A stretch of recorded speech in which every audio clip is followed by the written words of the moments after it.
বাড়িঘর কি ভাঙাচোরা। রহিমা, ও রহিমা, বাড়িতে আসছো না কি গো? কেডা? আহা গো, আমার সতীন আইছে আমার খবর নিতে। কি গো, ঈদ তো গেল, ঈদের দিন কি বুঝতে বুঝতে পাইছিলা? মাংস তো পাইছি, তখন তো কইছিল হারা বছর কাম করেছেন, খালি কইছেন রহিমা আমার জামাই মহিষ কুরবানি দিব, আমার জামাই খাসি কুরবানি দিব, আমার জামাই ষাঁড় গরু কুরবানি দিব। একটা ফলবন দেখাইয়া হক বলবো সব কাম করেছেন। এখন কাকি ঈদের দিন গেছি, কইছি কি ভাবি বুঝতে দিবেন, তখন খাই এমন একটা ভাব ধরছে মনে হয় আমার আর চিনেই না।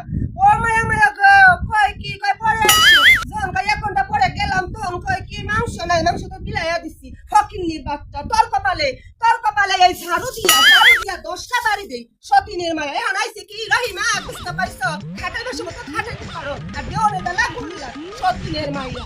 তোদের কপালে এই যে আল্লাহ নারাজ হইব শুন, এই যে কুরবানি দিছিস গরিব দুঃখীরা বিলানের লাগে, এই যে না কইরা কি করছিস ইনি কইরা করছিস ভগবান খাওয়ার লাগিয়া, এই ফিরিজে ফুট করবো তোদের কপালে ঠেকা পড়বো সতীনের মাইয়া।